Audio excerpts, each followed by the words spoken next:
You know that moment when laughter cuts through you like glass? That was the night I learned what family really meant in my house. And it wasn't love. My name's Isabella Hart, but they all still call me Izzy, like I'm some kid who never grew up. I'm 33.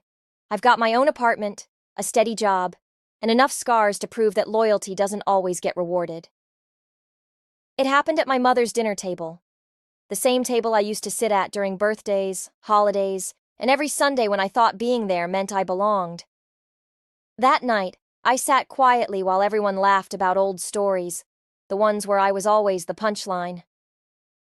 My brother Derek was bragging about his new business, my father kept nodding like a proud investor, and my mother smiled as if the world was perfect. They spoke like I wasn't even there. I waited for someone to ask me how I was doing. No one did. So I smiled, pretending it didn't hurt. Then my mother mentioned the upcoming family reunion. Something in me stirred. I just said, "Tell me when it is. I'll book my ticket early this time." The room went silent. Derek didn't even look up from his plate, just smirked, that smug half-smile he's worn since college. He said, "You're not part of the family. Don't show up." My fork slipped. My mother laughed first, that soft, fake laugh she uses when she doesn't want to pick sides. My father chuckled right after, like cruelty was a family joke. Every sound in that room, the clinking glasses, the scraping forks, felt louder than my heartbeat. I just sat there, frozen. My face burned, but my voice came out steady. "No, but I can take a message." Nobody stopped laughing. So I stood, folded my napkin, and walked out. They didn't call after me. Not one of them. That was the night everything changed. The night I stopped begging to belong. If you've ever felt invisible in your own family, if you've ever been the one who gave everything and got silence in return, hit that like button, subscribe, and tell me where you're watching from. Because this one's for you. After that dinner, I kept thinking back to how it all started. How I ended up being the one they leaned on, but never looked at. Growing up, I was the child who filled the silence with chores. When the sink broke, I fixed it. When the power bill came up short, I paid it. It wasn't because I was asked. It was because I thought love was earned through usefulness. My brother Derek was the star. Every photo on the wall was his. Graduation caps, trophies, champagne smiles. Me? I was the one holding the camera, the background support that made everyone else look good. After college, I moved back home for a while to help my parents get through what they called a rough patch. My father's small business was struggling. My mother said, "Just until things settle down." Things never settled. Every month, another bill landed on my desk, by mistake. I paid them, one after another, convincing myself it meant they needed me. When Derek started his first company, a can't-fail idea, according to him, he asked me to co-sign a small business loan. He said it was temporary, just to help him get started. I didn't hesitate. That was my problem. I never did. For years, I carried them in quiet ways. The unspoken favors, the money that never came back, the weekends spent helping when I should have been resting. I kept showing up, hoping one day they'd look at me the way they looked at him. But every act of kindness just made me smaller in their eyes. I wasn't a sister or a daughter anymore. I was a safety net. My friends used to tell me, "You don't owe anyone your peace." I laughed it off because that line didn't fit my world. In my family, peace wasn't free. It was rented, and I paid the fee every time I said yes. When my mom called me that Sunday afternoon, her tone was soft. Too soft. "We're having dinner, Izzy. Derek will be here, just like old times." Those words made me pause. Old times? The old times were when my brother would mock my career. My father would say I was too serious, and my mother would change the subject whenever I spoke. But guilt still has a way of sounding like duty.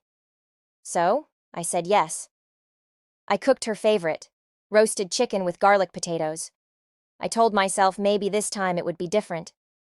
Maybe there would be laughter that didn't sting. On my way to their house, I remember gripping the steering wheel so tight that my knuckles turned white. The closer I got, the heavier my chest felt. The same street I grew up on suddenly looked foreign. By the time I parked outside, I could hear them through the window. Laughing, talking, the same rehearsed comfort that had no place for me. For a moment, I almost turned the car around. But I didn't. Because part of me still wanted to believe that if I just tried one more time, they'd finally see me. Walking through that door was like stepping into a photograph that didn't include me. My mother smiled, too quickly, like she'd practiced it. My father gave a nod, not a hug. Derek didn't even get up. He just said, "You actually came." That one line told me everything I needed to know. I set down the food, forced a smile, and took my seat. The same seat I'd always had at that table, the one just slightly off-center. It was symbolic, I guess. Close enough to help, never close enough to belong. That night I tried to laugh along. I even pretended to enjoy the stories I'd already heard 100 times. But deep down, I knew the truth. I wasn't family. I was function. And sitting there with my own meal growing cold, I realized that every sacrifice I'd ever made was just fuel for their comfort. They didn't see what I gave. They saw how much more I could give. What I didn't know was that the next few hours would burn away whatever illusion of family I had left. The smell of roasted chicken filled the room, but no one said a word about it. My mother was already halfway through a glass of wine, scrolling on her phone while pretending to listen to my brother talk about his new investment property. Derek had always been loud when he wanted attention. His voice carried across the table like it owned the air. "You should have seen the turnout at the open house," he said proudly. "Investors were lining up. Everyone wants a piece of it." My father nodded like a loyal spectator. "You've always had the touch, son," he said.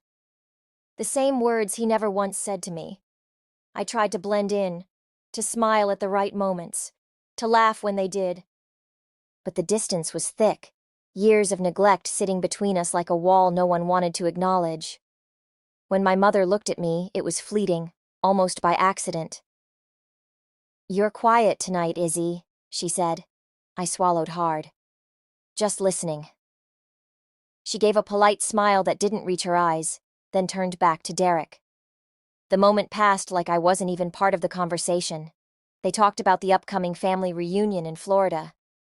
Derek joked about booking a beachfront villa. My father said, "It'll be nice to have everyone together again." Everyone. That word echoed in my mind. I hesitated, but I finally spoke. "Just tell me when the reunion is. I'll book early this time." It came out softly, like I was offering peace instead of asking for inclusion. The laughter stopped. My mother froze mid-scroll. My father cleared his throat. "And Derek?" He leaned back in his chair, eyes locked on me. He grinned. "You're not part of the family, Izzy. Don't show up." The room was so quiet that even the ticking wall clock sounded cruel. For a second, I thought he was joking. My mother broke the silence with a nervous laugh, trying to smooth it over. My father chuckled under his breath, shaking his head like it was harmless teasing. But the look on Derek's face said otherwise. He wasn't joking. He was testing how much humiliation I'd take before breaking. I felt the air leave my chest. Every sound became sharper. The scrape of a fork, the clink of a glass, the hollow echo of their laughter. I kept my face calm, my hands steady. I looked at him and said, "No, but I can take a message." The laughter stumbled for a second, then picked up again, louder this time, as if cruelty was part of the meal. My father reached for another slice of chicken, completely unfazed. My mother refilled her wine glass and avoided eye contact. I stood up slowly. My chair scraped against the floor, cutting through their laughter. "Thanks for dinner," I said. My voice didn't shake, even though my heart was racing. No one asked me to stay. I walked to the door, picked up my coat, and glanced back one last time. Derek was smirking again, my father was already back to his plate, and my mother was pretending to look for something on her phone. The people I'd spent my whole life trying to please couldn't even meet my eyes. Outside, the night air hit my face, cold and steady. I sat in my car, gripping the steering wheel, staring at the glow from the dining room window. I could still hear faint laughter through the walls. That was when it finally sank in. I wasn't leaving a family behind. I was walking away from an illusion. For years, I'd been terrified of losing them. But sitting there in the dark, I realized I never really had them in the first place. I drove home in silence. No tears, no screaming, just a strange calm. The kind that comes when you stop pretending something still matters. By the time I got back to my apartment, my phone was still blank. No missed calls, no messages. They hadn't noticed I'd left. I hung my coat, sat at the kitchen counter, and replayed Derek's words in my head until they stopped hurting. "You're not part of the family." He was right, but not in the way he meant it. I wasn't part of their world anymore. And maybe that was finally something to be proud of. If you were sitting at that table, if the people you loved most laughed at you like a stranger, what would you have done? Tell me in the comments below, and make sure you've hit subscribe, because this story doesn't end here. The night I walked out of that house was the night my silence stopped being weakness. It became the first step toward something they never expected. My freedom. The morning after that dinner, my apartment was silent. Not the kind that aches, but the kind that lets you breathe for the first time. I made coffee and stared at my phone. No calls, no texts, not even a half-hearted, "Are you okay?" from my mother. It was like I'd vanished, and the world had gone on without me. For once, that didn't feel like punishment. It felt like proof. I scrolled through my banking app while sipping coffee and saw something that made my stomach tighten. 3 missed payment reminders from Derek's loan. The one I had co-signed months earlier when he said, "It's just for paperwork. You know how banks are." I'd signed because that's what I always did. Because family asks, and I say yes. 4 days after the dinner, my phone buzzed. Derek's name lit up the screen. The message read, "Hey, weird question. Did your bank block the transfer? The loan payment didn't go through." No greeting, no apology, just that. I stared at it, my thumb hovering over the keyboard. A dozen replies came to mind. Sarcastic, angry, tearful. But none of them felt right. Instead, I typed 4 words. Me. Not family. Not funded. Then I pressed send. For the first time in my life, I didn't feel guilty.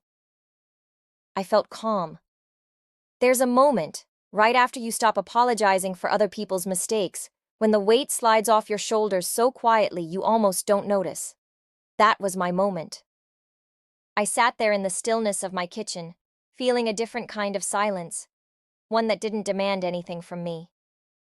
I realized I'd been trained to mistake exhaustion for love. Every time they needed saving, I showed up, believing it made me valuable. But all it really did was keep them comfortable. That morning, I opened my laptop and started reviewing my financial history. Every transfer, every temporary favor, every debt I'd absorbed. My generosity had become their escape plan. $200 here, $500 there, $1,000, just to help out. Each transaction told the same story. I gave, they took, and I called it loyalty. By the time I closed the laptop, I felt something I hadn't felt in years: ownership of my own life. Later that night, I got another text from Derek. This one was short and sharp.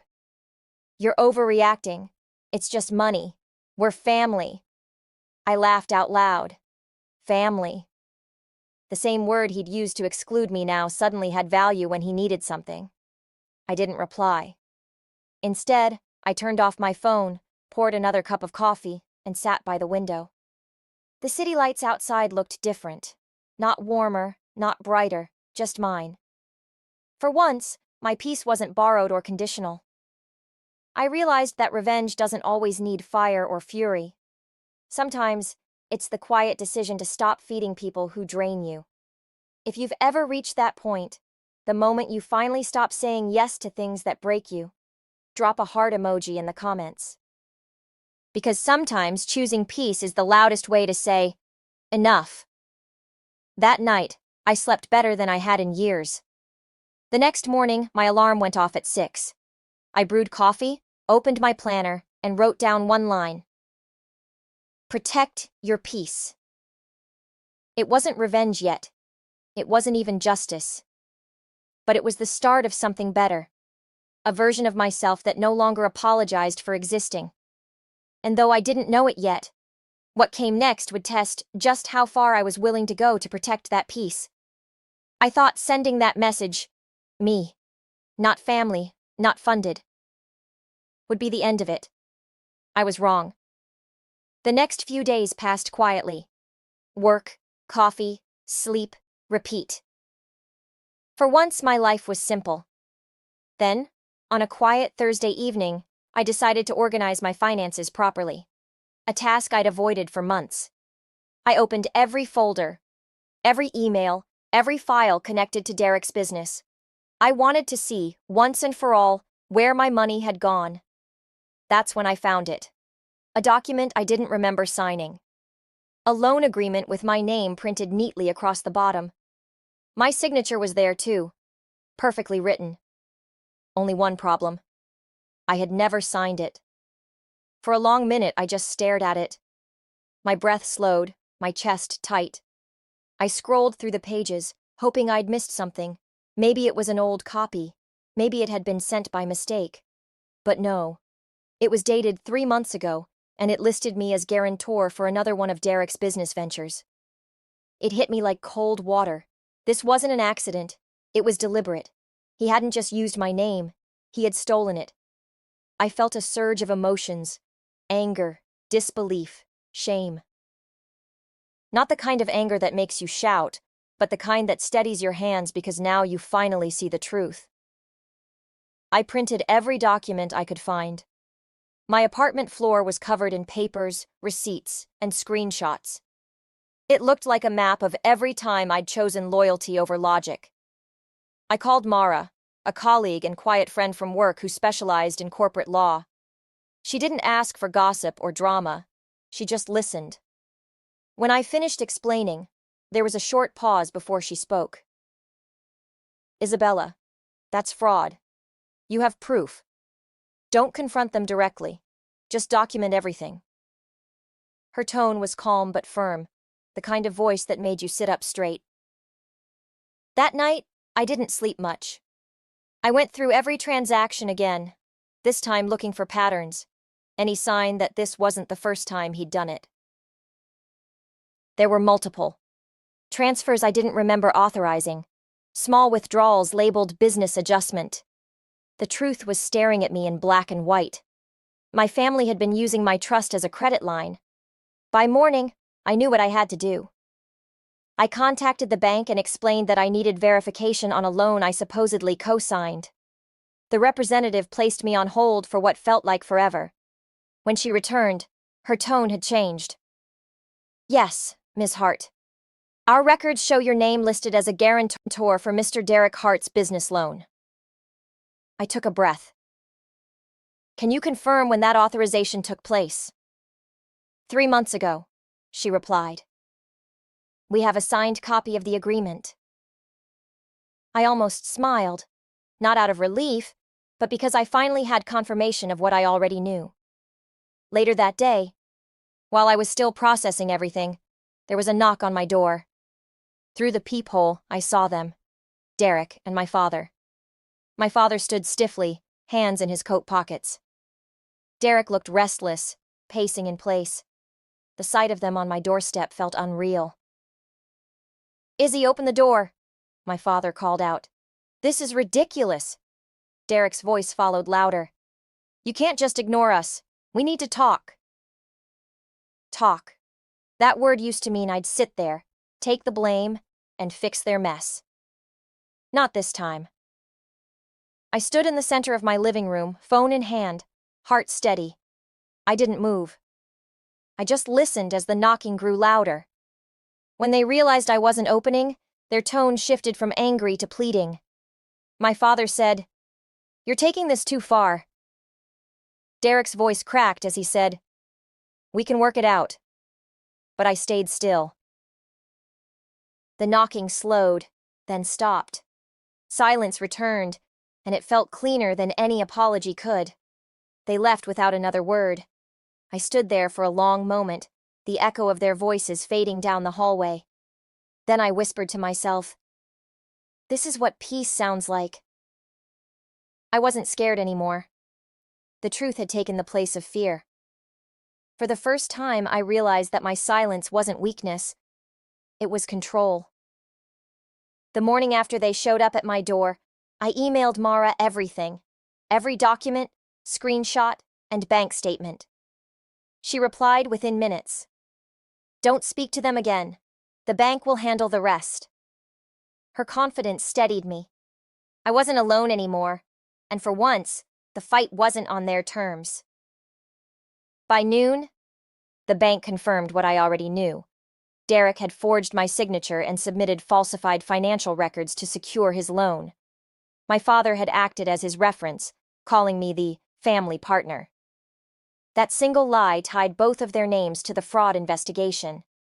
For years, I had carried their problems. Now, those problems were coming home to them. The following days moved slowly, like justice unfolding one page at a time. First came the phone call from the bank's fraud division.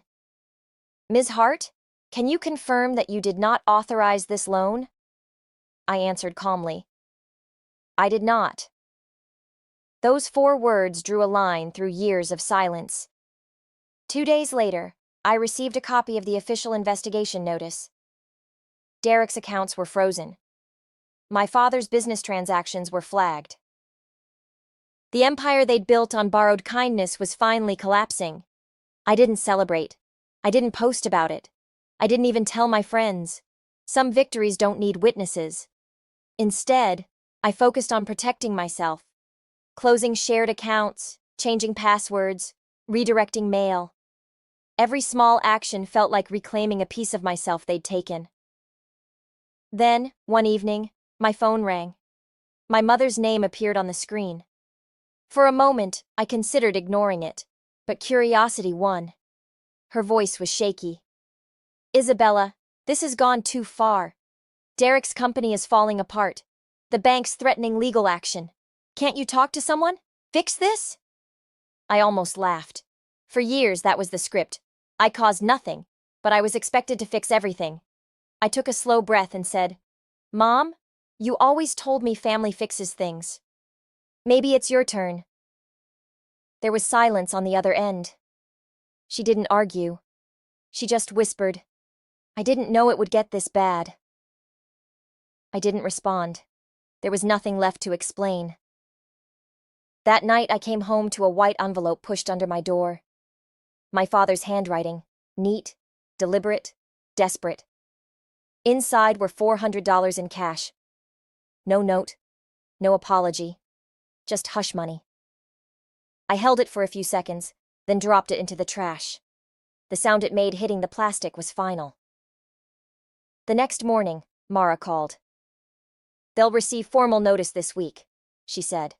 "Once that happens, communication should go through legal channels only." I thanked her, but what I really felt was relief. Not just that they'd finally face consequences, but that I no longer had to carry the guilt of letting them. When the letters were delivered, I imagined the look on Derek's face, confusion, denial, the slow realization that this time, no one was coming to save him. My phone buzzed again later that day. This time it was an email from him. "You think you're better than us now? After everything we've done for you?" For years I would have written back, defending myself, explaining, apologizing for causing pain. But I didn't even open the reply window. Instead, I clicked Block. Peace, it turns out, sometimes sounds like silence on the other end of a message thread. Over the next few days, I started noticing changes in myself. My mornings were quieter, my mind clearer. I wasn't checking my phone every 5 minutes, waiting for approval that never came. The guilt I expected never arrived. It was replaced by calm. Justice didn't roar into my life. It arrived quietly, through paperwork, phone calls, and a few decisive words. It wasn't authorized. My mother called one last time that week. I didn't answer. I let it ring until the sound faded. Later, I made tea and sat by the window, watching the evening light stretch across my apartment. There was no anger left, just stillness. They were finally facing the world they'd built, one where lies had consequences, and silence no longer shielded them. I didn't have to destroy them. They did that on their own. All I did was stop saving them. Weeks passed. Life didn't explode or collapse. It simply adjusted. I still went to work, still bought groceries, still folded laundry at night. But something fundamental had changed. The silence that used to feel like punishment had turned into protection. For the first time in years, my world wasn't built around crisis. It was built around calm. Every now and then, I'd hear pieces of news through mutual acquaintances. Derek's company was gone. The bank seized his assets. My father's business license had been suspended pending review. My mother had moved in with an aunt 2 states away. It was strange hearing it all secondhand, like someone describing a story I used to belong to. But I didn't feel the urge to gloat or intervene. I just let the words pass through me. I spent more time outdoors, walks before sunrise, coffee on the balcony, reading books I'd once been too tired to finish. My life was smaller now, but it finally felt like mine. One evening, while checking old voicemails, I found one from my mother. Her voice was brittle, almost fading. "Isabella, I hope you're okay. I know things went wrong. I just wanted to say we're thinking of you." No apology, no ownership, just the same distant care that never reached far enough. I deleted it, not out of anger, but because I didn't need it anymore. That same week, my lawyer emailed me a brief message. "They've been served." 3 words. No drama, no build-up, just finality. I didn't celebrate. I didn't pour a drink or call anyone. I simply sat by the window, watching the rain hit the glass. Somewhere in that quiet moment, I realized I wasn't waiting for closure from them anymore. I already had it. Their reunion took place a few months later. I saw the photos online, the same table settings, the same fake smiles. One empty chair in the middle. That chair said everything I never had to.